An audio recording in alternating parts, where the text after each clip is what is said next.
waxaan ahay doctor Jobra, dhakhtar indhaha ah.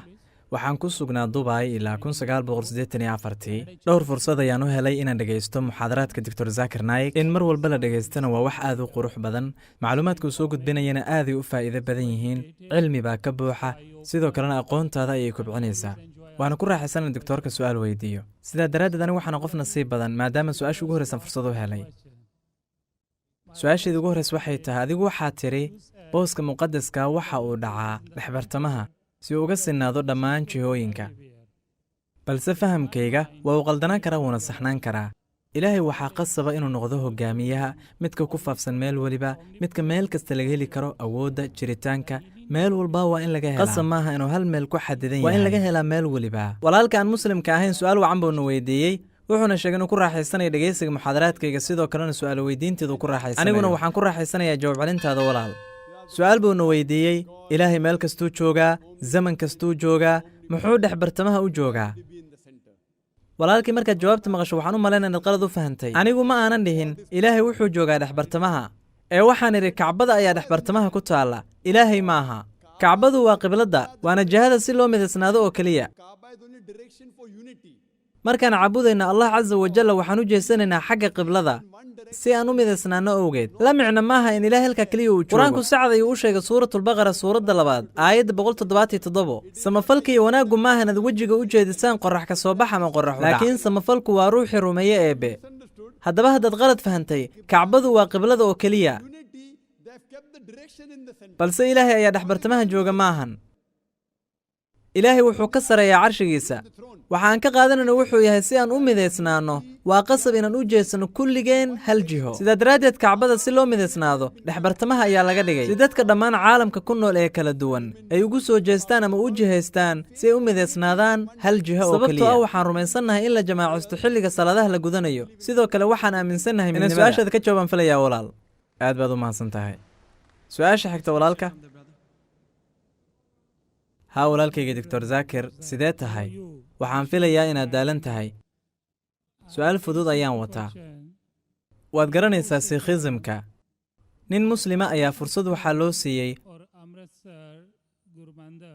inuu dhagax dhigo macbadka dahabiga ee magaalada Amritsar. ninkaas waxaa lagu magacaabaa Mian Mir. haddaba maxaad u leedahay dadka aan muslimiinta ahayn looma ogola inay aadaan Kacbada, guriga Ilaahay? maxaad uga faaloonaysaa arrintaas? walaalka wuxuu yidhi sidee tahay? waan fiicanahay alxamdulilaah. miyaad daalan tahay? maya anigu kama badaalaba jawaabaha su'aalaha dadkaan muslimiinta ahayn. aad baad u naxariis badan tahay. beri safar diyaaradeed ayaan leeyahay 11 subaxnimo. aad baad u naxariis badan tahay. marka anigu wax dhibaataa kuma qabo. waan jeclahay mar kastoo su'aal i weydiiyo mar kastoon sii firfircoonaado. su'aal baadna weydiisa ku saabsan inuu jiro nin muslima oo dhagax dhigay magaalada Amritsar macbadka dahabiga ah. iga raalli ahow. macbadka dahabiga macbadka muqaddaska ahaa. haddaba maxaan loogu ogoleen dadkaan muslimka ahayn inay aadaan magaalada Makka? walaal jawaabta muxaadarada ayaan ku sheegay. haddii qofuun loo ogolaaday, laga yaaba Amritsar inaysan ahayn meel matalaysa xaram. ma ahan mandiqad la xurmeeyo, balse Makka iyo Madiina waa laba xaram. masaajidkii kale rabta waad aadi kartaa. haddii aad doonto inaad aaddo masjid Dubai ku yaala, waan ku raaci doonaa. walaalkay meesha ugu badan ee singasingaha ay cibaado u aadaan waa magaalada Amritsar. waan ogahay aad baan uga dharagsanahay walaal, balse male xurmada Makka iyo Madiina oo kale.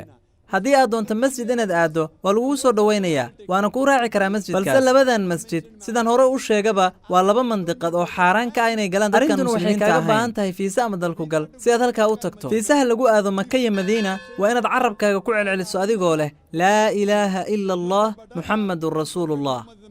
haddaadan fiisaha haysanin halkaa ma aadi kartid. haddaan aayadaha sheego halkaa ma aadi karaa? haa, haddii aad tiraahdo oo aad rumaysan tahay waad aadi kartaa halkaa. cid kuu diidi kartaa ma jirto. ma laha. haddaba ma doonaysaa inaad ku celceliso labadaas si aad halkaa u aaddo? dhab ahaan waan ku celceliya aayadahaas halkan iyo meelo kaleba.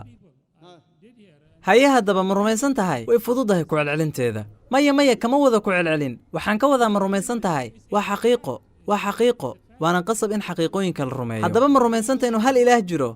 haa anigu waan rumaysanahay arrintaas. ma rumaysantahay nebi moxamed inuu yahay rasuulkii Ilaahay? shaki yar xitaa kuma jiro. waa rasuulkii ugu dambeeyey.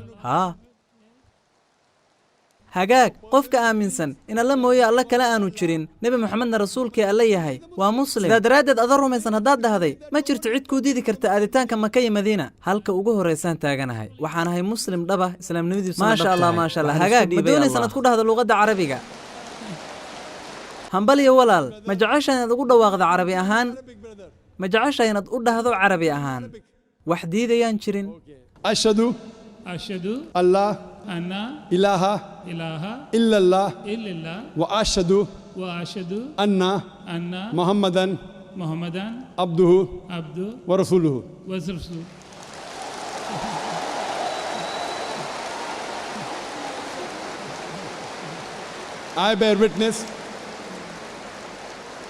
I bear witness I'm saying in English the translation I bear witness that there is no God but Allah and Prophet Muhammad is the messenger and servant of Allah the servant of Allah MashaAllah maasha allah khayr allah kugu abaalmariyo walaal waan kugu soo dhawaynaynaa diinta islaamka sidoo kale insha allah markaad doonaysa inaad aaddo maka iyo madiina fadlan isoo ogeysi anaa ku kafaalo qaadi doono safarka halkaasaad ku aadi doonto insha allah aad baad u mahadsan tahay ilaahay ha ku barakeeyo insha allah shakhsiyaddaada aad baan uga helay runtii way cajabisay allah ku barakeeyo faafinta diinta halkaa ka sii wad sababtoo ah caalamka iyo dadkuba way u baahan yihiin caalamku wuxuu u baahan yahay nabad caalamku wuxuu u baahan yahay hogaamiyaal nabadeed sidaadoo kale khayrka allaha ku waafajiyo nabadgelyo baan kuu rajaynayaa